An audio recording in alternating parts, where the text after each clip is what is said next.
Hi, I'm Charlie. Welcome to our first podcast together.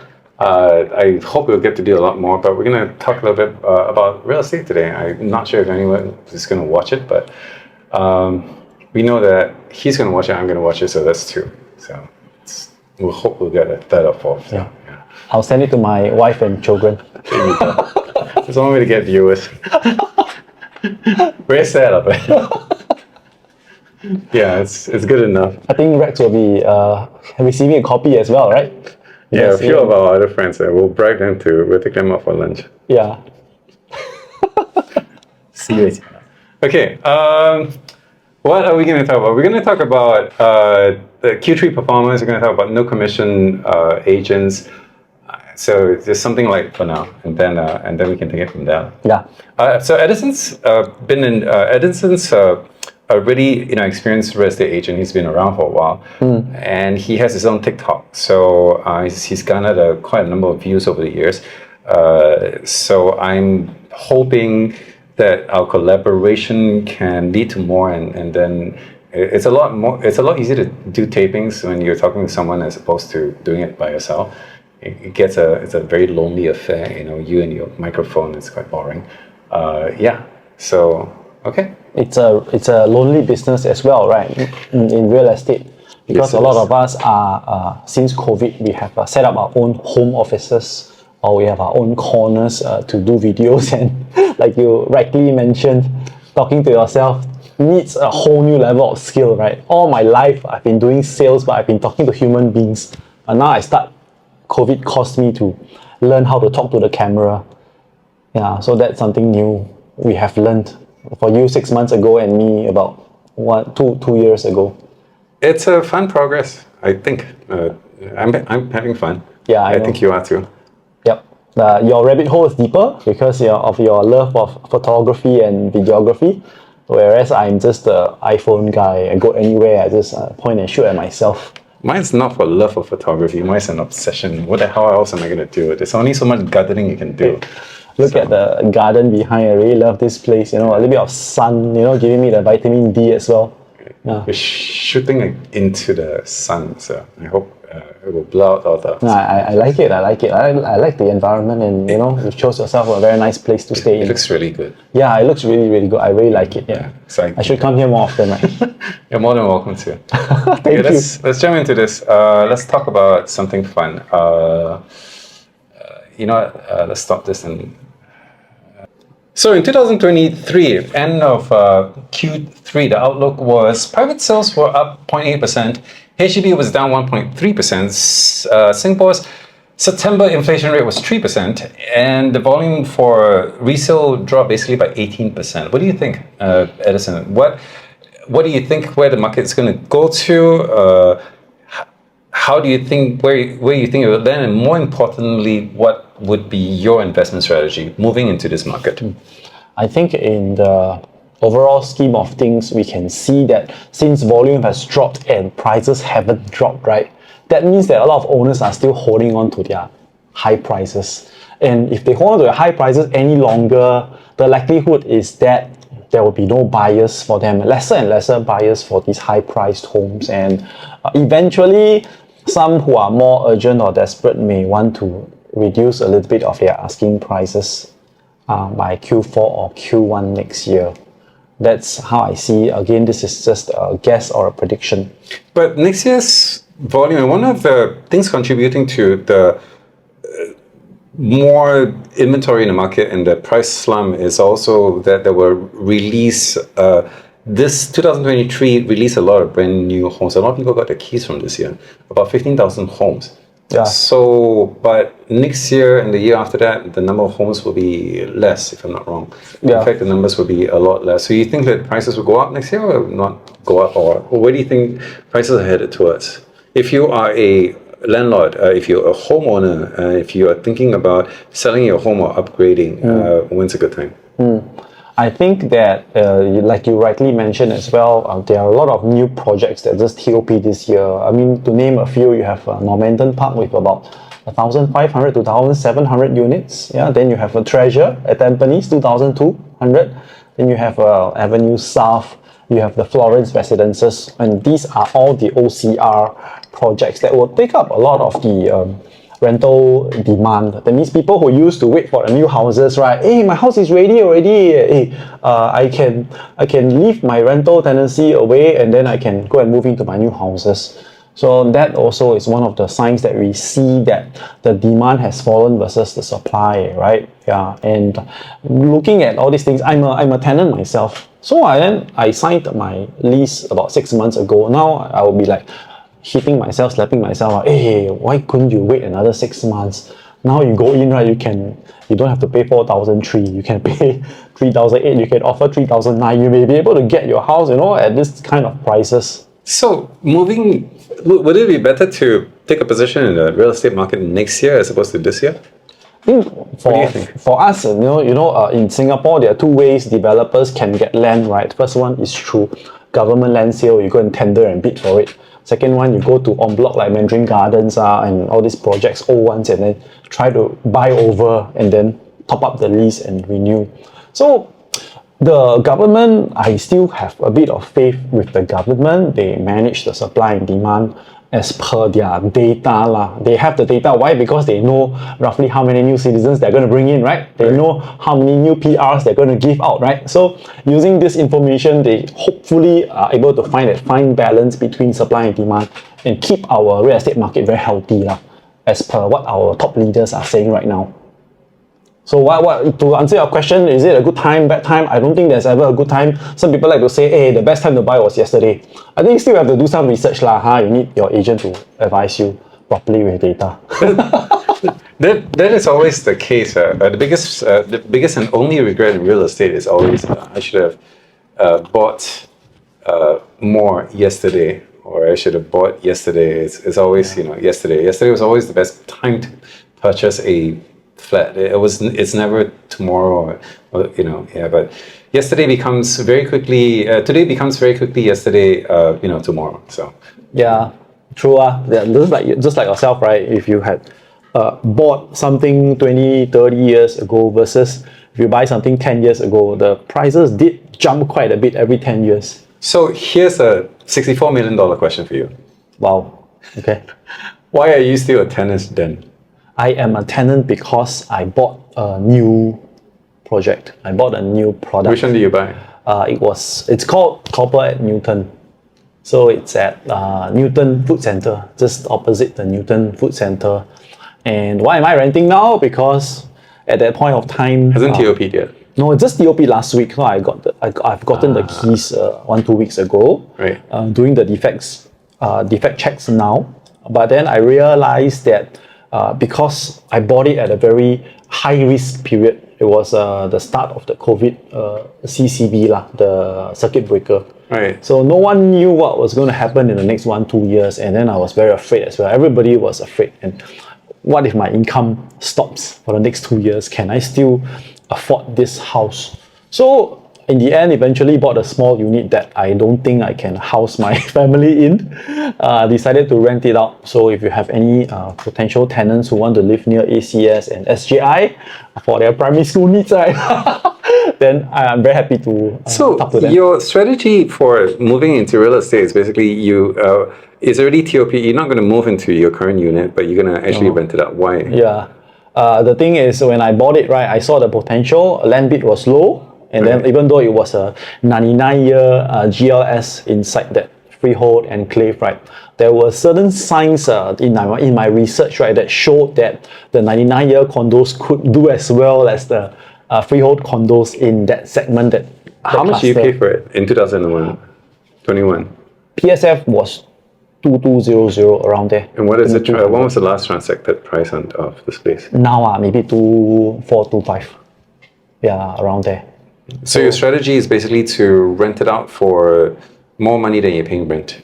Yes, of course. But at the same time, because I'm not living in District 9, and Copper at Newton is at District 9, the PSF for rent is different as well. Yeah. However, the Copper at Newton idea was to, because it's an investment, right? You can choose to let go of it or liquidate it at your preferred timing, instead of some own stay property where it's very hard to inflexible lah, more more inflexible. Is this strategy going to continue after your lease runs out now? Are you ever going to move into this place, or No, never. I don't think I'll ever move into this place. Yeah, because that's not where I grew up in, and I grew up in the District 20. So are you planning on buying a new one? if I can afford it as much as we can, I want to go in as early as possible. With that strategies that agents always talk about, the decoupling lah, the 9919 and all that stuff. I think it still works to certain extent. We're not going to cover that today. Yeah, well, of course we're not going to cover that today, but these are things that have been taught by gurus. CA going to call you and me and check kopi. No, thank you. We're not going to talk 99.1 for not today. Not ever. Yes. So very interesting. Barker Road ACS, that's what you're talking about, right? Because it's District 9. We have ACS, Barker is moving out, right? So we have in ACS 2030. So what happens after that? Well, does it make sense for you, for people to buy District 9 right now, knowing that Barker Road is moving, Barker Road ACS is going to move out? Is that a good strategy to invest in District 9? Yeah, I think it's a two-pronged answer, right? Because not everybody will have kids, and not everybody will have sons. Because we have people with daughters, right? Then they may not want to move in directly within the vicinity of ACS. Even if ACS moves out, we still have SJI, and we have I think ACS Junior there. Unfortunately, you need to have boys lah. If you want girls, then you got to move a little bit downwards towards the Nanyang and the SCGS. Yeah. But District 9 will always be evergreen, especially for the Newton area. The prices there will always have a natural demand for it, just because of its proximity to town. It's a stone's throw away. It's a walking distance from Orchard Road, basically one MRT station from Dhoby Ghaut. Exactly. Yeah. Same for you as well, right? Your District 9 property will give you more rental than somewhere in 20 or 19. I am very happy because I just signed my lease today at a 40% increase in rent. That's insane, right? Yeah, that's 40%. No complaints.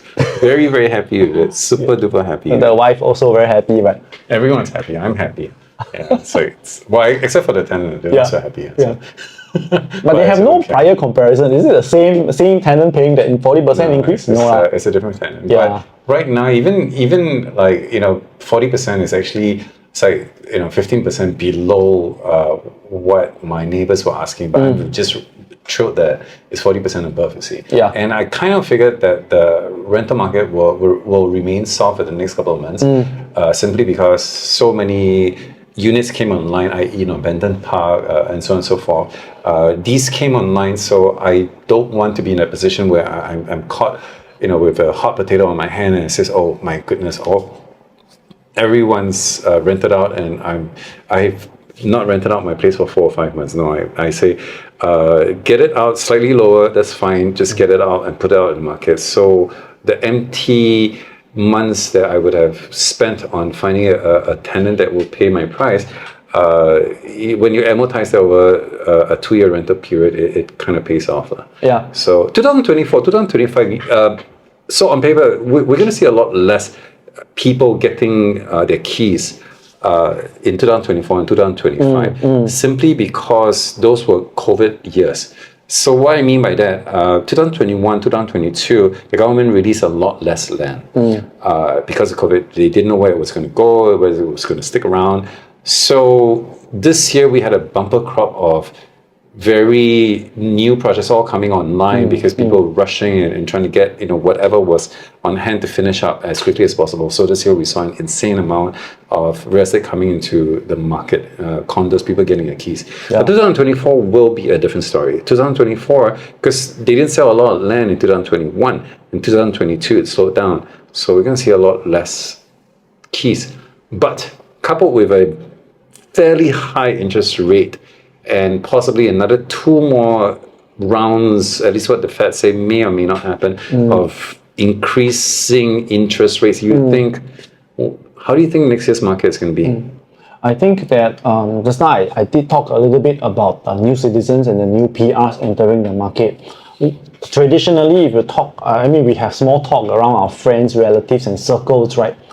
The moment PRs turn citizens, they will do one thing. Buy. They'll go and buy property. Yeah, so if you have the data, right, you know MOM or the ICA every year how many new PRs they bring in and how many new citizens they convert, right? These are your demand.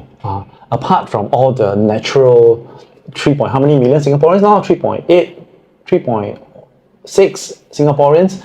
These guys are already trying to upgrade, It's like how can I say it? Maybe like a rat race. Singaporeans, they love the real estate. They like to upgrade themselves from HDB, move to condo, from condo move to landed. I think that's the dream of every Singaporean that passed through, regardless of age. So the demand is going to be always there. Supply-wise, if it's lower than previous years, we're going to have a problem. So the government, if they see something happening in the supply region, they just release more land. They have so many reserve sites, right? And residential sites, Marina Bay you got a lot of bayshore homes coming up. Tanglin Halt, 5,000 over HDB flats going to be built in an integrated hub.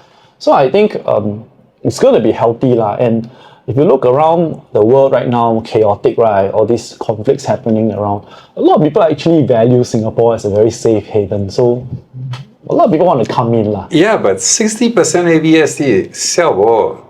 They don't have to be. Some people, I saw some transactions happening, right? Past few months, there were people who pay 60% to stay. It has dropped tremendously. For sure. Yeah. So the argument here, so the argument here is this: while the foreigners are coming in, and we had a statistic, I think last month, where the government told us basically, hey, just in the past year alone, our population increased by 5%. 5% in 1 year. That's an insane number. 5% in 1 year. So now our population is 5.9 million.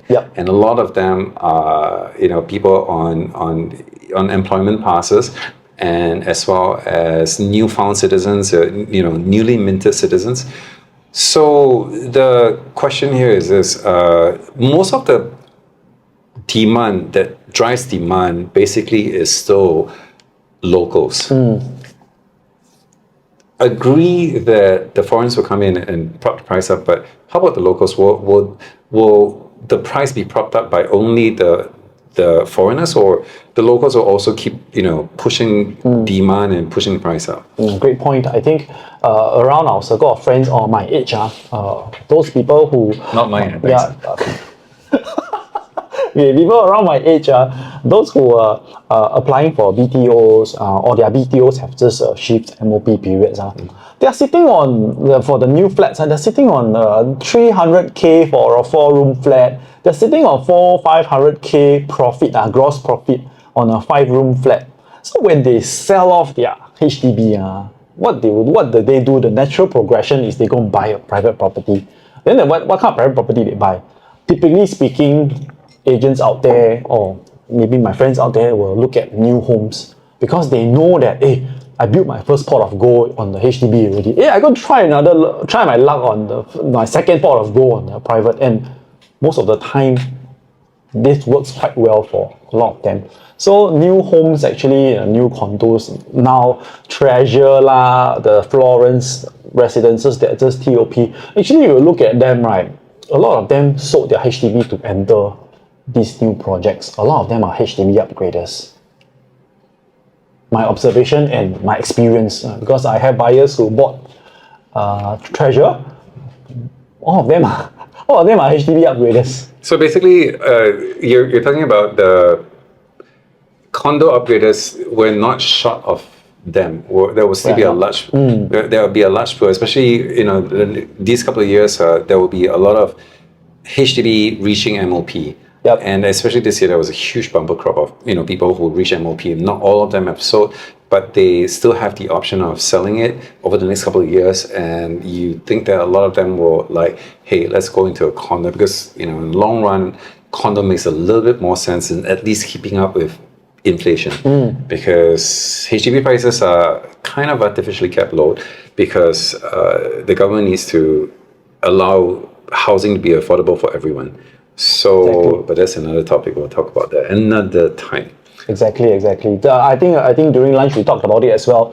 My parents' HDB flat, right, from 2013 to 2023 in the span of 10 years didn't grow in value. It didn't grow in value at all. So how is their asset, right, the most expensive asset that they have in their lifetime, supporting their retirement? Then it doesn't make sense. Edison, it really doesn't make sense. Then there's so many people talking about $1 million HDB. Then there's no congruency in this story. $1 million HDBs versus, what you just said about a lot of houses not appreciating. How do you connect these two ideas? I think on facts, data has shown that in Singapore, the most expensive HDB town is Queenstown. And then the second most expensive HDB town is, if I'm not wrong, Bishan. Right. So let's give us context. Where do your parents live in? Ang Mo Kio. Okay, so Ang Mo Kio is not the most expensive HDB town because a lot of the majority of the flats. Lee Hsien Loong in his National Day speech gave an example, about Ang Mo Kio. So yeah, a lot of renewal, rejuvenation. Ang Mo Kio always gets the goodies first, right? The nice bicycle tracks, the parks and the gardens and stuff like that. But unfortunately, the ones that make the $1 million profits or the $1 million flats come from 5-year-old flats, 10-year-old flats, 15-year-old flats, right? And jumbo flats and jumbo and EMs executive mansionettes and executive apartments, which are huge, which Ang Mo Kio doesn't have. Very little.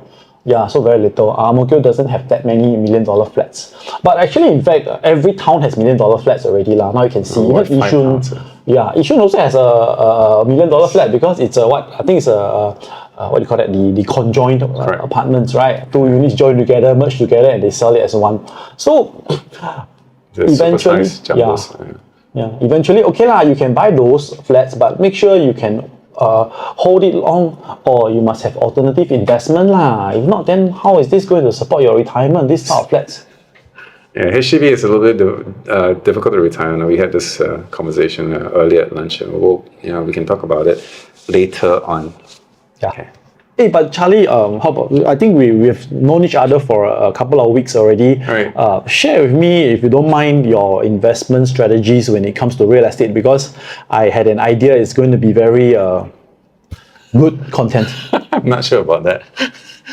So I'm a fairly new agent. There's no news about, nothing new to that. I've only been an agent for 2 over years. But I've been a real estate investor for more than 20 years. In fact, in the last 20 years, I've only bought real estate. I've never sold any.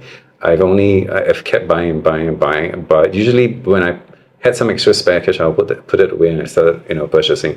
I own real estate in Singapore. I own real estate in the US. I own real estate in the Caribbean country called Belize.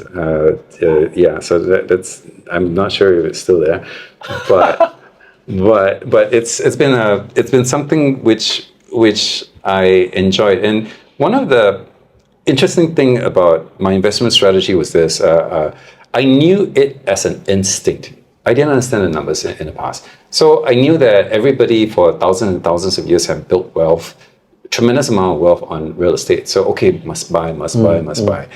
So it was more of an instinct that I want to go and buy, as opposed to I didn't understand the numbers behind it. So like everybody else, everyone's stuck at home during COVID, and since my companies are still running, even up to this day in the US, I figured, no, I want to do something with my time.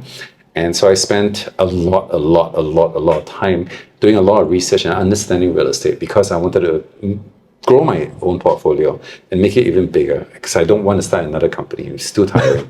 Another topic and another day. Yep. So based on that, I didn't want to, by the way, since now I'm an agent, I can say this, all agents are idiots. And I honestly believe that, because I'm an agent, I'm an idiot. So, I can say that. So I wanted to understand real estate, but from an investor point of view, why it made sense. I wanted to understand the numbers. Most agents couldn't explain to me the numbers. Most agents couldn't explain to me the power of leveraging. All they can do is say, must borrow people money, then you can make money.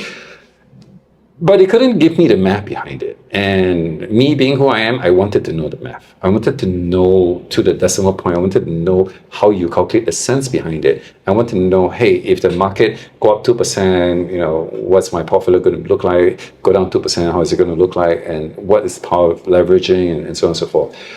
I wanted to know that. And I got those answers, actually. I spent hundreds, if not maybe 1,000 hours just doing those research, writing a lot of PowerPoints nobody would ever read except myself, which I'm fine because now it helps me build my portfolio. I'm actually very, very, very, very, very bullish on building my portfolio from where it is right now to something a lot bigger. In fact, I've never thought about it, but let's just put it this way. Let me 2x my portfolio in 10 years. I think I can do it, yeah. So hopefully, I will try and do it. And the cash flow will be a lot more buoyant. So the strategy here is very, very simple. It boils down to the power of borrowing. If you can borrow more, you will make even more money. So thousands of years ago, people borrowed money so they can buy, pieces of land. And when your land prices kept going up, and then you collected rental, you get the cash flow from there, your net worth just grew. So it didn't grow exponentially it didn't grow like 20%, 30%. So it didn't grow like 4%, 5% a year as you would, if you were to buy, bonds or you stick it in CPF. It grew like 2x, 3x, 4x, 5x, and so on and so forth. In fact, the money I put into real estate, let's just say 10 years ago, 12 years ago in the US, has roughly every year since then has 1x for me. Whatever money I put in every year, 1x, 1x, 1x, 1x. So from the money I put in then until now, it has literally 12, 13x my money since then. Wow. So, and like in the biggest regret in everyone's real estate portfolio here is this: I should have bought more.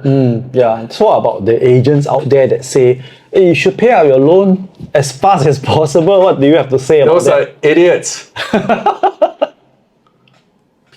The real estate agents really should not say that, because I've seen a whole bunch of TikToks on that.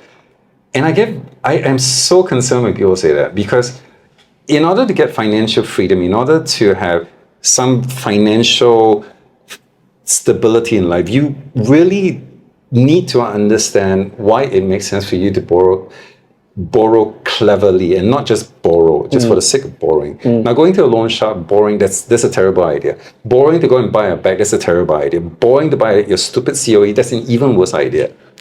Seriously. But what's a really good idea is when you are able to leverage, for example, if you leverage at today's bank rates, as I say, is for the sake of argument, it costs you 4%. Let's just say 4%. So your cost of funds is basically 4%. Assuming you buy a piece of real estate, your real estate rents out for 4% a year.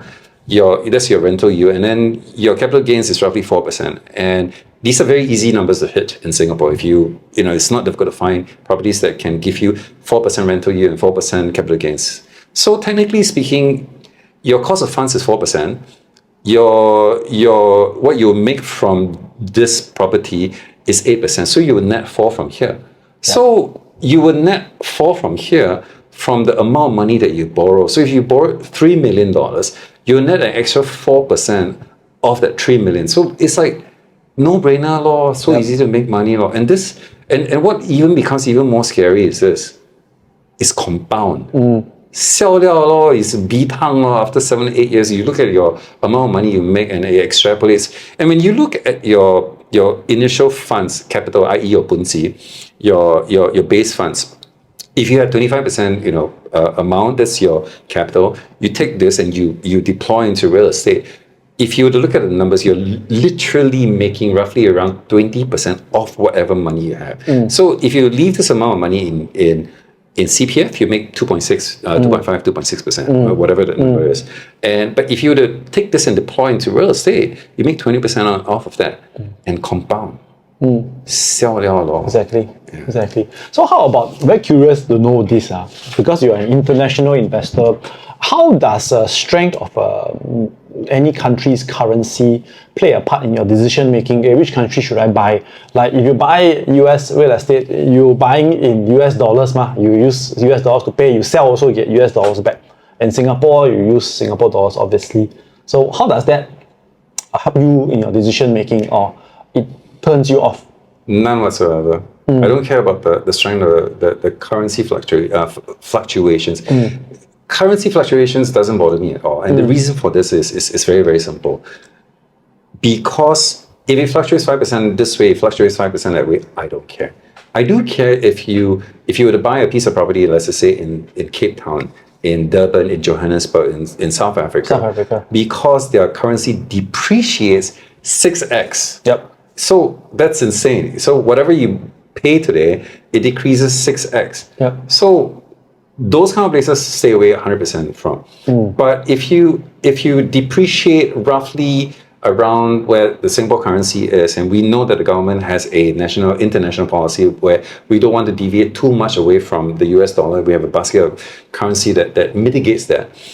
Then you go like, oh, as long as my base currency of investment is in the US, then okay, you go up a bit, then okay, currency gain, but those are the wrong things to look at in terms of investment, in my opinion. Yeah.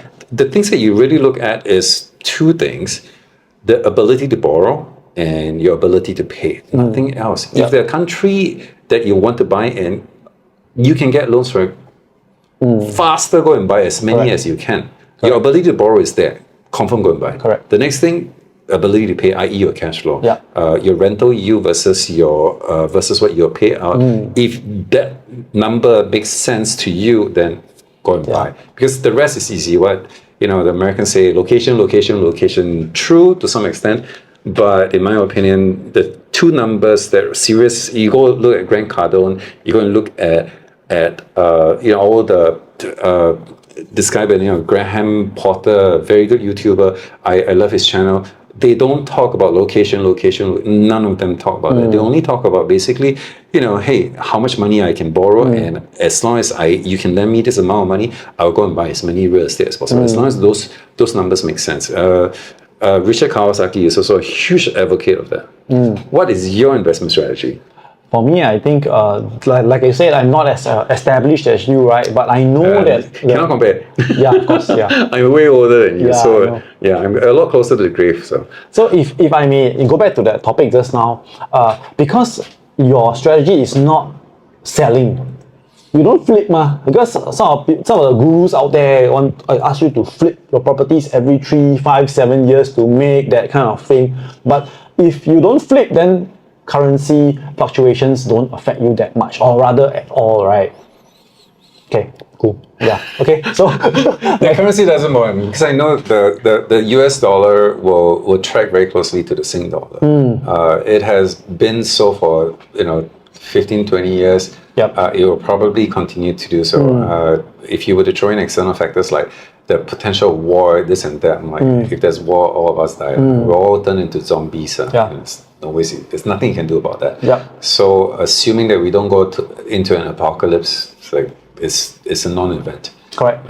You make money if you can. The question here is can I borrow in USD? If I can borrow in USD, I'm not going to pay 100% for it, right? That's all I care.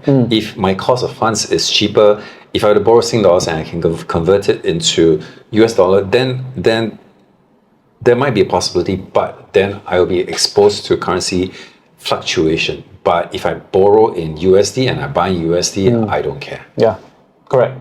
Understand. Local, what do you think is a good local strategy for local people who wants to flip? Today, for sure, number one, because of the ABSD restrictions, government wants to curb us from buying too many. You have to give everybody an equal chance to own a house, So a lot of Singaporeans now, including myself, we cannot join in, buy our first one, then join in, buy our second one. It wouldn't make sense financially because of the additional tax imposed on us, the duty imposed on us, right? Then you have to split your names, So a lot of the people or our clients, they all join name, buy together. After that, they decouple the next one with the better income, go and buy their second property for investment. I think this is becoming more and more commonplace.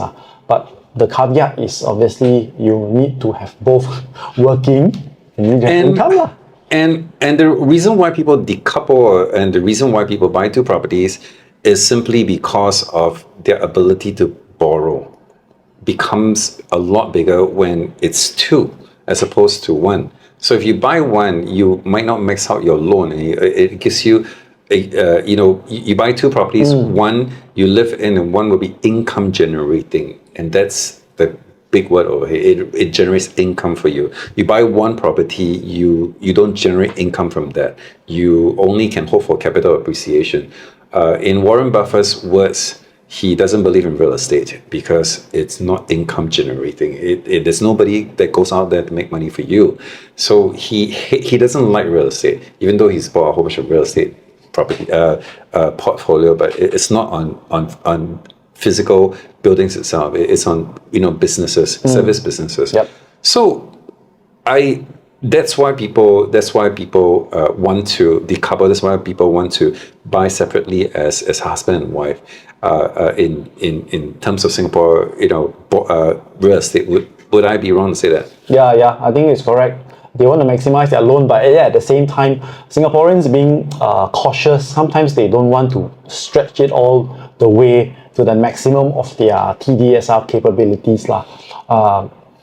The market is not going up forever, right? There will be times like next year where the market will start to slow down.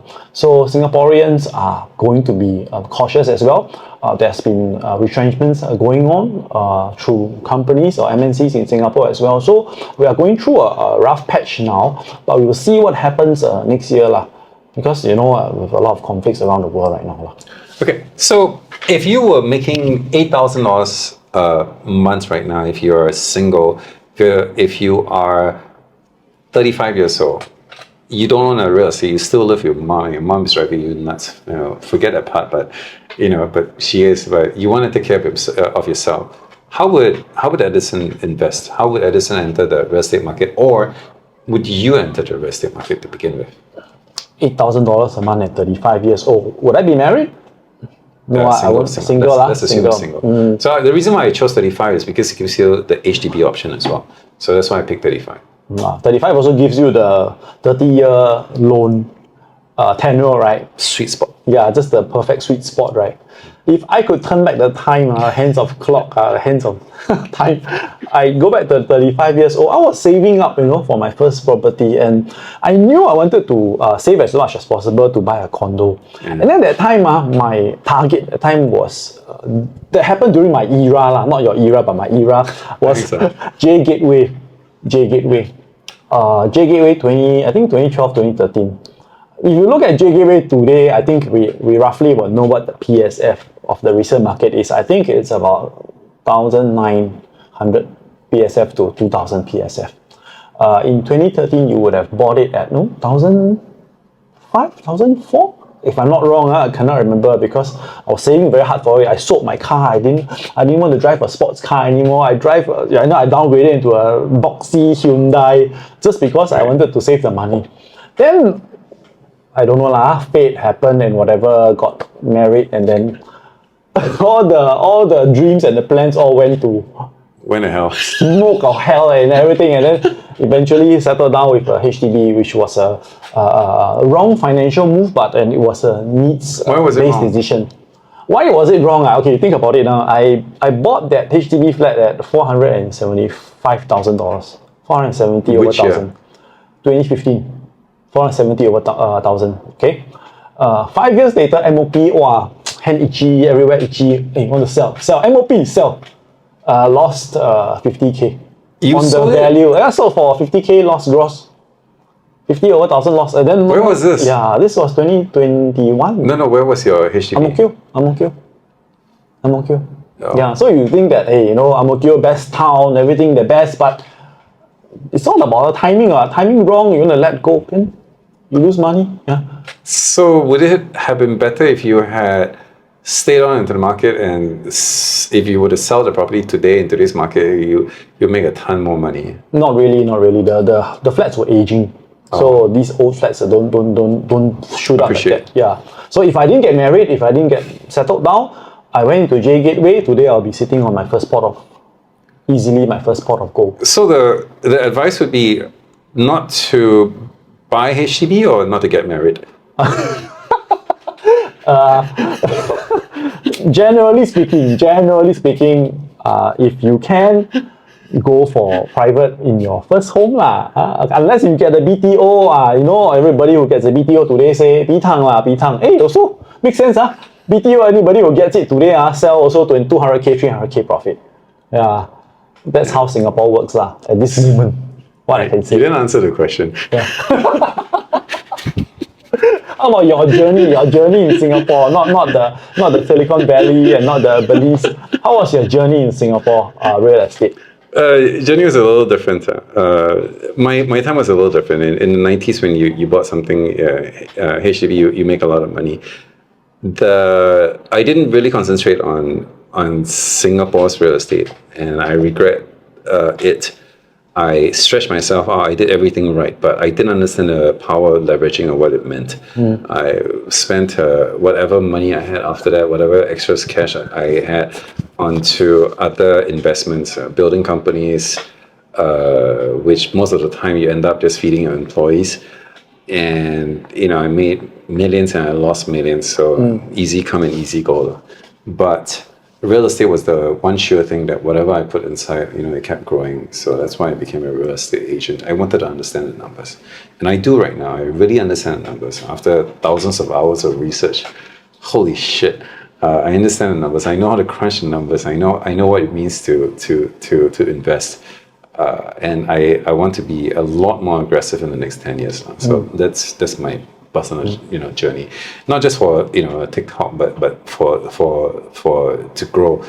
Whether I sell any real estate doesn't really bother me. All I care is my own portfolio. I want to, because whatever I make from there will be a lot more than whatever commissions I would get out of it.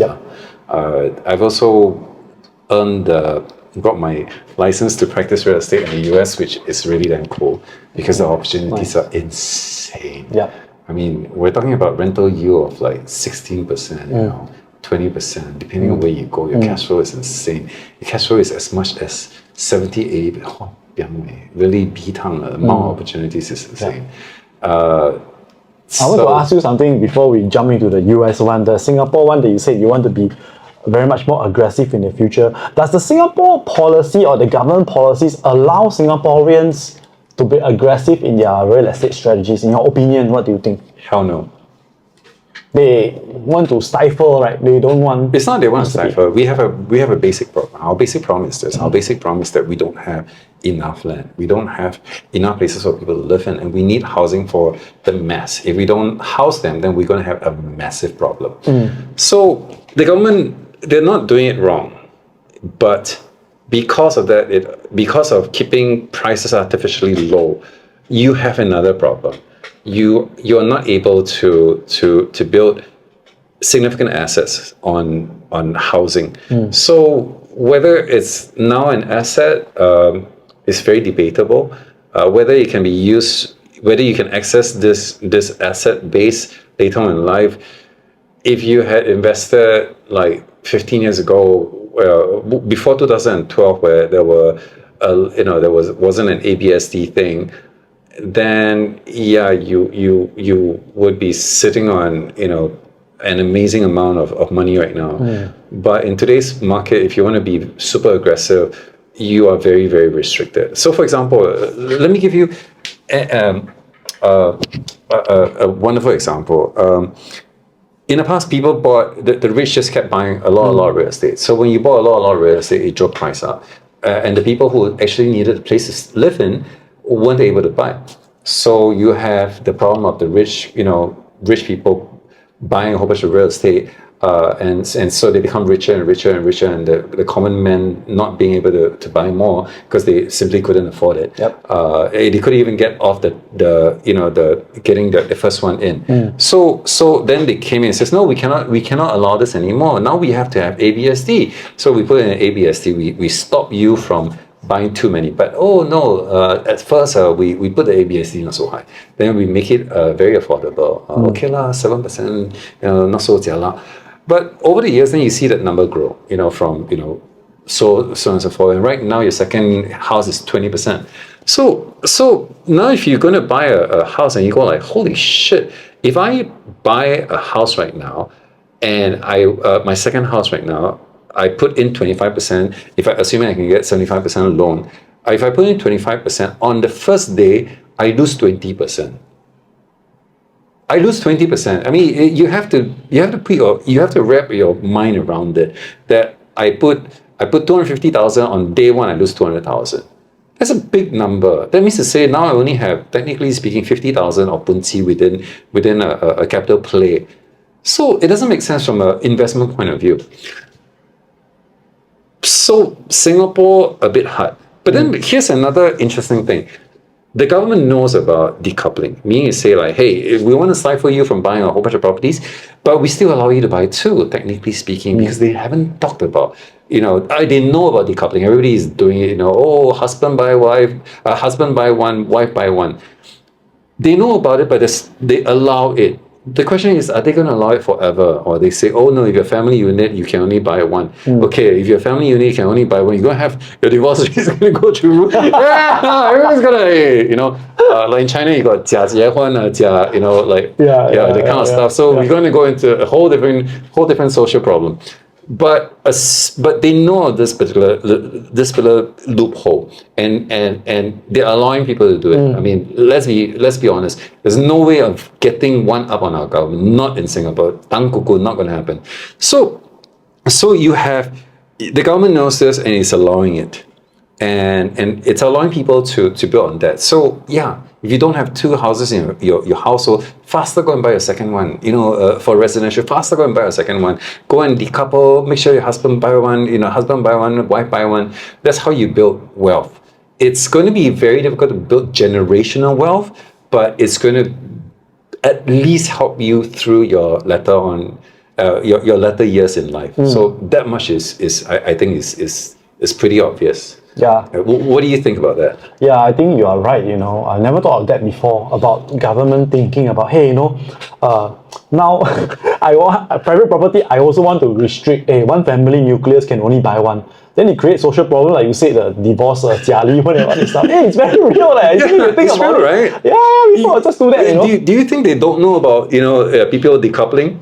Of course they know, right? The data is all the data is all there, right? Yeah, right in front of them. They know what a decoupling is. If they wanted to stop it, they would have. Yeah. But if you stop it, you're going to create a whole bunch of other problems. Yeah. And by not allowing families to build wealth in real estate, you are also creating another problem, like people who retire at 65 and have, we spoke about during lunch, $1 million in the bank account, in CPF and in cash, and then you have a HDB, and that's all you have. Yeah. It's really not enough for a couple to last 1 million cash to last 20 years in life. Yeah. That's basically $50,000 a year. Yeah. That's really not enough. Correct. And you need to find a way to put this money into good use. And one of the best ways is actually through an asset like real estate, because the worst case scenario an asset is going to do is it tracks inflation. That's the worst case scenario. The worst thing it's going to do. Yeah, correct.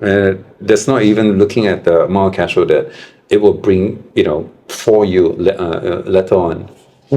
Yeah.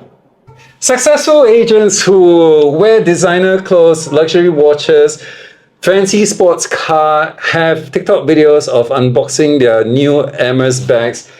What do you think of them, if you think of them at all? Interesting topic, right? I think sometimes this type of topics garners a lot of views agents who show a lifestyle to attract a certain group of people or audience, right? Yeah. Of course, it's their own money lah. They didn't get it from illegal sources. So who are we to judge, and stuff like that? But the question here is why are they 炫耀ing? It's like showing it off. And making TikTok videos out of it. What do you think of people who do that? I think they're selling this aspiration to the younger generation to become agents. Yeah, of course. I think they're showing or they're sharing with youngsters that this is actually a profitable line of work that you can consider. or hey, join me lah, then you also can be like me. This is Right. some things that what you call that, the law of attraction, or you attract the similar type of people to come to you lah. But you're trying to attract people based on greed A certain rather than lifestyle, helping yeah. people. It's a status game, isn't it? I don't know. I'm reading this book, I told you before, the status game, and I realized that, oh yeah, status is very important to a lot of human beings, you know. There's this point that I remember from the book very, very vividly. Yeah. Okay, so imagine you and I are colleagues in the same company, okay? Both of us get an increment. Hey, this month your boss tells both of us, hey guys, I'm going to give you an increment of $100. Both of you all get equal increment. And then both of you all are happy. But you know what makes people happier is that I get a $50 increment more than you. I will be the status I seem to It's a have bit of a better competition. status competition to you. So they like to be compared with other people. Right. So if I have $50 more than you even okay, I may get $75 and you get $25. I may be happier than both of us get $100.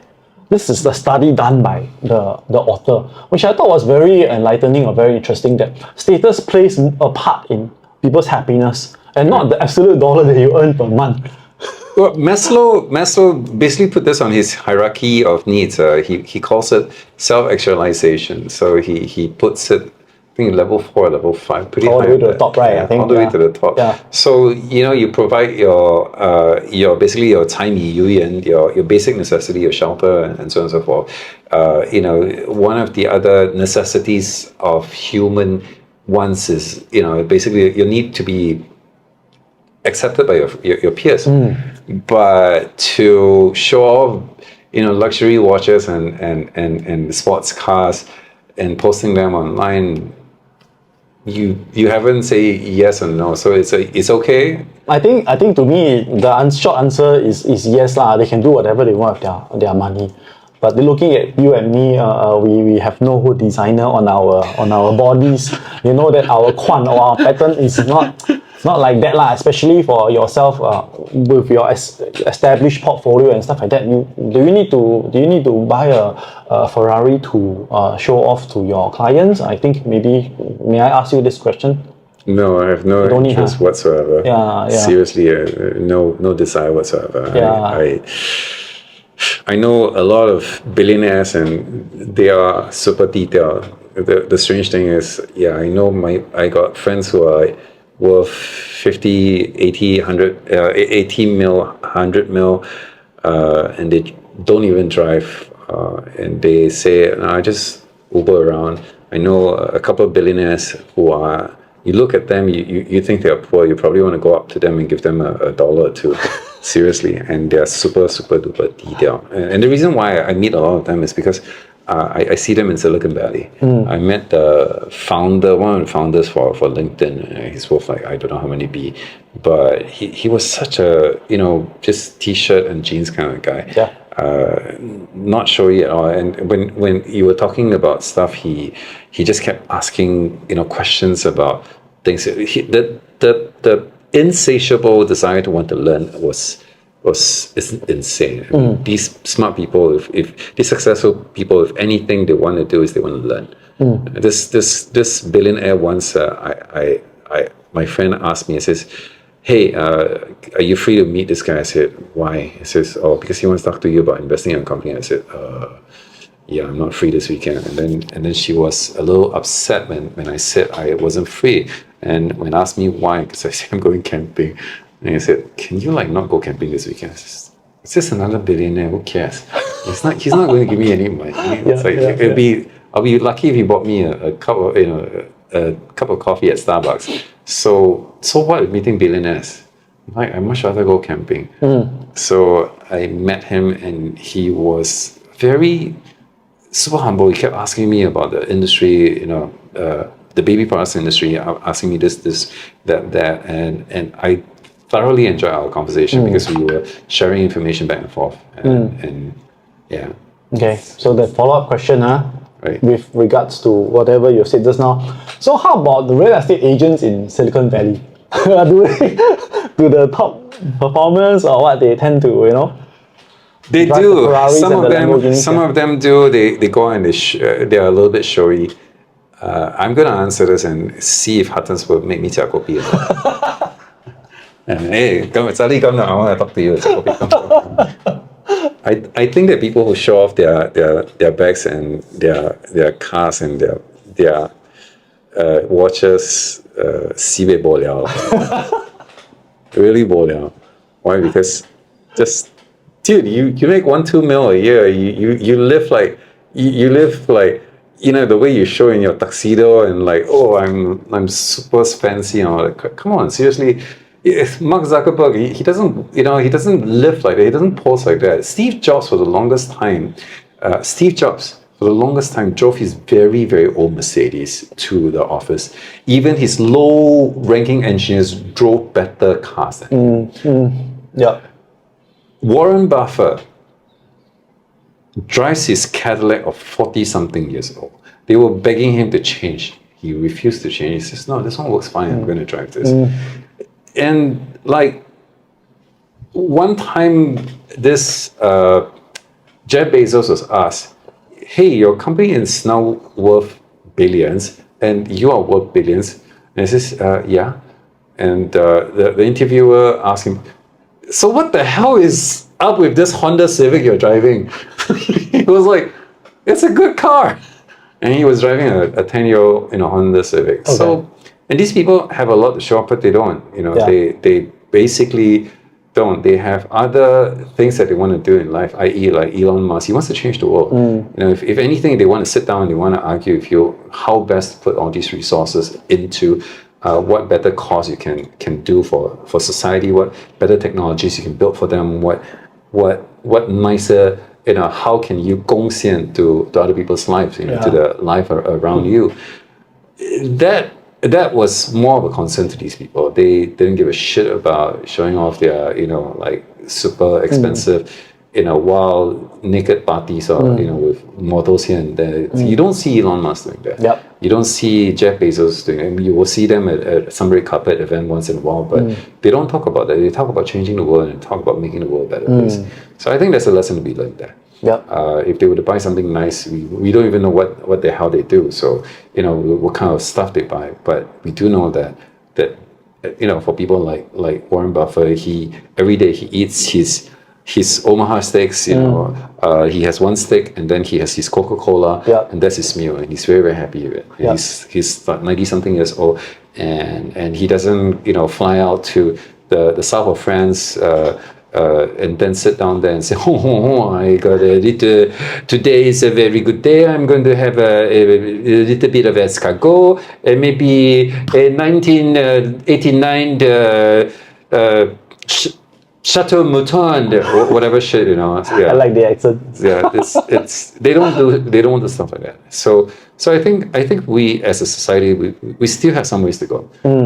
That if you enjoy some kind of material, you know, wellness, maybe you should post more about, oh, I went out and I drove and I fed the elderlies this weekend. Yep. I instead of buying that super expensive Hermes bag, I went in and I donated you know, X amount of rice, you know, so on and so forth, and you know, something along that line, and also don't be CB. I'm going to say that. I'm going to edit this thing out. Don't be CB and then buy all this thing and then go and give it to all these people and post it. You see, I give so many.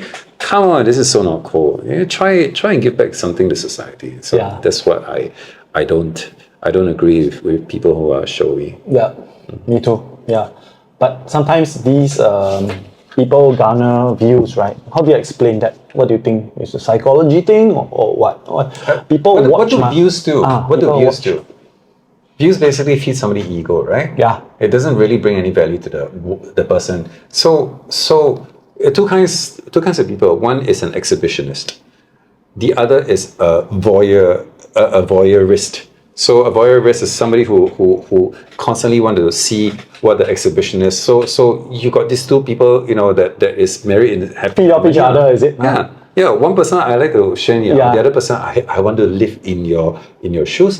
So then go ahead, but it brings no value to society. I mean, Understandable. if you want to make a goddamn video on how people can invest better, how people can invest for their lives, or how they can, what are the options presented to them, spend that amount of money, spend that amount of resources, go and build something to a school or something, or a course, and say, hey, this course is not free because I paid for it, and all that other thing, because I want to teach you how to invest. I want to teach you how to buy real estate. Why you want to show everybody got another MS bag, or my lender property? You see, it's like, it's so low class. Really, seriously. Sibei bo liao. Okay, cool. Okay. So recently, there were a lot of advertisements that talked about no commissions, agents, for agents' work.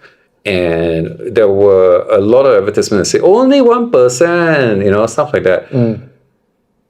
How do you feel about that as an agent, as a person, about no commission agents? No commission for agents. Yep.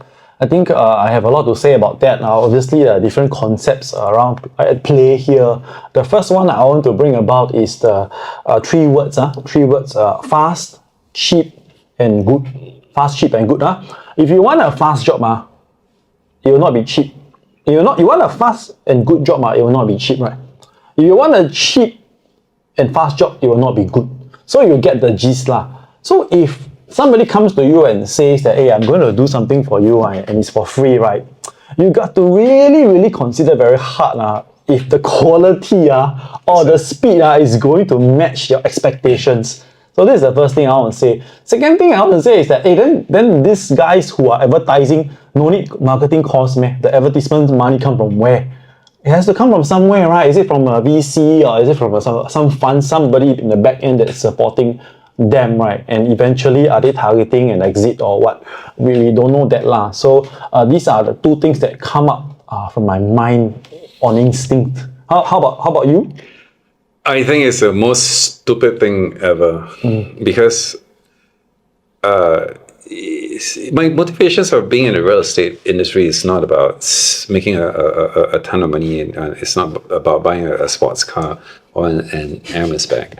We went through that. But basically because I wanted to learn about the industry. But would I be wrong to say that 95, 98% of Singaporeans, their largest their largest part of their portfolio is basically in real estate? For sure. Okay, so it's a very necessary thing.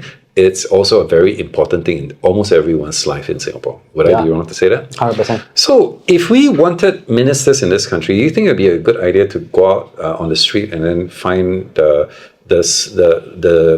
person that, anyone on the street and grab, hey, you become minister, you MP for Marine Parade, and then I grab another person. Oh no, you go down to Ang Mo Kio, and go and be a minister there, and you put that guy into, become our president to hold the keys. Would we do that?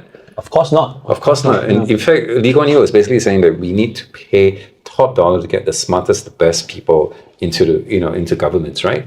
So now you have a thing. You have everyone's biggest portfolio is real estate, i.e., you really, really need to know your shit in order to invest. I.e., you cannot just say, no lah, that property very good, why? Because it's south-facing, don't have afternoon sun and all that crap.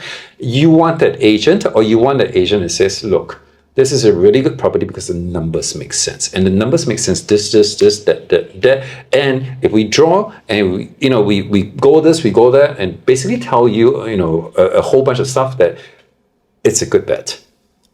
This is the biggest ticket item you would buy for your life in this lifetime, maybe, or one of the biggest for sure.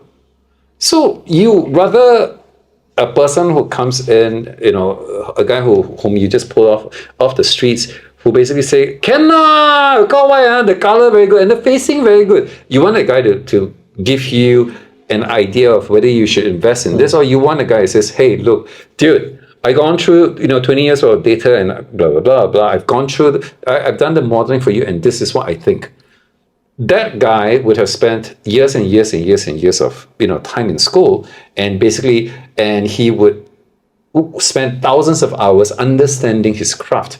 So you want to pay him zero for that?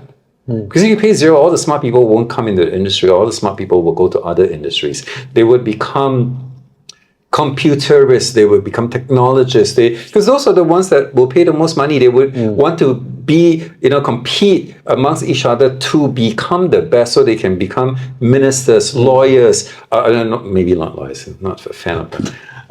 But they would want to become the best in the country of that particular field. And so your biggest ticket item in your life, your portfolio, your real estate portfolio, does this make sense for you to get the best and the brightest to help advise you of how to invest? 100%. No brainer, right? Yep. Confirm yes, right? Yep. So you want an idiot that you pay zero for, because the guy who's going to give you amazing advice, is going to guide you through this journey, he's not going to work for free. Yep. So yeah, good luck to Mogul. I mean, I hope your business thing survives, but it doesn't make sense, because they are not going to spend money and tens of thousands of dollars or hundreds of hours of deliberation and research so they can give you free service. No, they're in it to make money. Yes, they are funded by a VC right now, but in the long run, it hurts the industry, because idiots will just come in rather than the best and the brightest. If you want to attract the best and brightest, we should go where the Americans go. They pay 5%. You pay them 5%. Come go and hang. Why? Because my biggest ticket item I'm going to be my biggest ticket item of my life This is going to give me financial freedom for the latter half, for the 40 years of my life Well, Hollywood 5% no offense, it's damn cheap, Seriously, but okay, let's not go into the 5%. I give 2% also damn bloody cheap, I want the best and the brightest, not some idiot that come in and give me some stupid advice. That's why I became a real estate agent, not to sell as an agent, but basically to learn how to invest myself. And since I couldn't find the best and the brightest at that time, now I just met you. So the best and the brightest, in order to attract them, then you have to pay good money. Then you get the best and the brightest. My biggest part of my portfolio, I want the best and the brightest advice, not some idiot from the street that come out, no problem, brother, can, sure, this one, yeah, south facing, yeah, come, I take you in my Ferrari, we go view house. Have we, has real estate left, are we still at the level, of a car salesman? A lot of us are compared to very often, you all just like car salesman, all your words cannot be trusted. Have we left that stage yet? What do you think? Well, the car salesman model is basically the people who basically have their unboxing of Hermes bags and their sports car, and then they make make videos of get their agents or their assistant. Excuse me, what you do for a living, And then knock on the door, pretend not your sports car. So the guy. I mean, it doesn't bring any value to the industry. It doesn't bring any value to the people out there. That's why I think, look, if you want, spend some money, spend some time in going and educating people and giving them something to understand. Spend your goddamn time that you were using it in making TikToks. Like those kind of really boliao TikToks, in my opinion, to building something of value to people out there to help them invest better. This is going to be the largest purchase of their lives, chances are. Yep. So the least you can do is, look, I'm going to spend so much time understanding this particular segment, and to help you make the best decision. And you want the smartest, brightest CCB to help you make that decision, not some idiot that comes in for 0% interest. Yeah. Yeah. Yeah, if you want, then you know what you should do. We should go and get people who would work, for the government and become our ministers for only $3,500. Yeah, seriously. We get all those people who are willing to work for that kind of pay. Then you see what kind of leaders that we will have. We're gonna get you pay peanuts, you get what? Monkeys. Exactly. Yeah. So does it make sense? How does it make sense? The people who want to destroy the entire, it's stupid. You should be paying more as opposed to be paying less. You want the best, the brightest, the smartest people to help you make decisions. Then you pay top dollar. Stupid.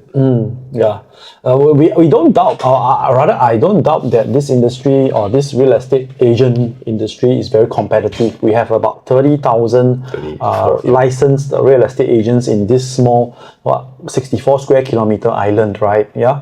So I think, in my opinion, my second stage, or rather, way to put it across is, usually, if you have no value to offer, you tend to cheapen yourself lah. Yeah. So to close deals right or not. So for me, if we know our value and we stick there, Alex Hormozy says this very, very well. I just screenshotted one of his comments. He said that if you can double up your price and you can speed up your product by 2 times, your service half the time at double the price, you will get more customers. Do you agree with that? Agree, huh? Yeah. So we have the answer already. Don't cheapen yourself. If you want to get the best and the brightest to help you, make really good, the biggest ticket item, the biggest financial decision you're probably going to make in life, you want the best. You don't want the most stupid people out there. And in order to get the best, you can't pay zero. Yeah, correct. You have to give them top dollars. Okay. Then it will attract better people in the industry. Yep. But they can't buy the Bentleys and the Ferraris lah. They can, if you want, they can. And if they make a lot of money, and rightly so, they will make a lot of money. And they should buy their Bentleys and Ferraris. It's just that when you buy a Bentleys and you buy a Ferraris and then you show them off, it's a bit, I don't know, a bit low lah. It's like, there's no real benefit to society. You trying to show, my unboxing my new Hermes bag.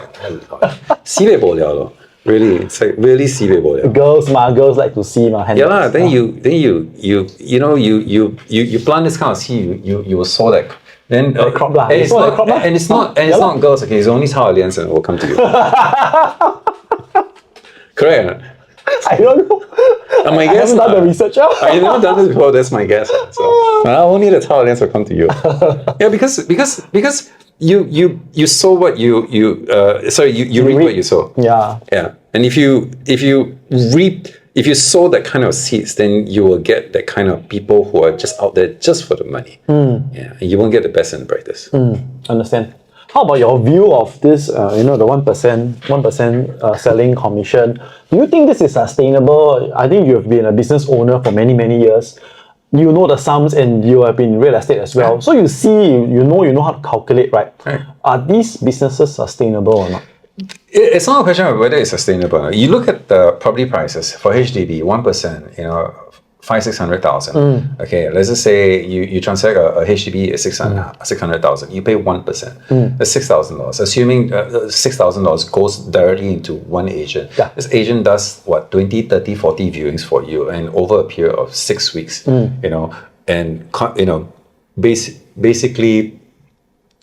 Basically, help you go, make sure that you go through all the entire convoluted HDB system in order to get you what you want.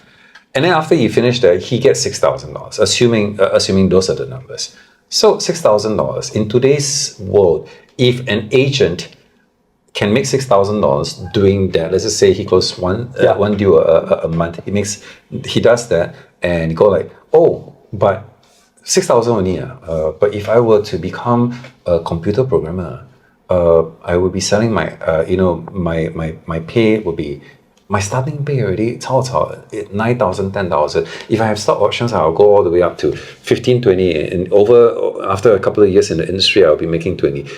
You think he'll remain as an agent, or will he, go and do something else? He will not do it. Obviously. And so you get a brain drain, a really smart guy who can probably do the job and then some and improve the industry and break new grounds in the industry. Says if I do this, I make 6 rand. If I do that, I make more. Obviously, I'm going to do that, right? Great point. Yeah. So you want your monkeys, then you keep paying 1% for HDB transaction is not a lot. And if you were to sell a 2 million condo, you get $20,000. A $2 million condo is not easy to sell. It takes a lot of time, a lot of effort, and a lot of marketing dollars. So you make $20,000 of it, seriously, yeah. And then you've got like 30 over 1,000 agents and roughly around 30 something thousand transactions a year in private. So technically speaking, if you average it out, one agent basically gets one over deal, a year. How the hell is he going to feed himself? It's not. It doesn't make sense. Yeah, I mean, granted that there are agents that will make, like your Bentleys and your Ferraris, but generally speaking, it doesn't make sense. How about you? What do you think about that 1%? Yeah, I think it's not sustainable because as a business owner, I think you rightly pointed out about cost and time. I mean, if I need to sell a HDB flat, I need to run viewings, my petrol costs, all of these things is going Sit to... in the middle. Oh, stay in the middle. Okay. So the costs are there, the fixed costs are there. We all know how Property Guru tries to suck our blood every year. Every year increase 10-20%, never mind. Then they still have to sell you prime credits and sell you all of the other things. Upsell you. Yeah, exactly. Squeeze the blood. Yeah. So if you will work for a company that charges 1% and then you take a salary off of them plus transport allowance, I think it's, to me, long term is not sustainable for these companies to survive. So I personally going to make a bet. I'm going to say that some of these companies, when the market turns cooling, these guys may not be able to sustain themselves, the operations. I agree with you. Yeah.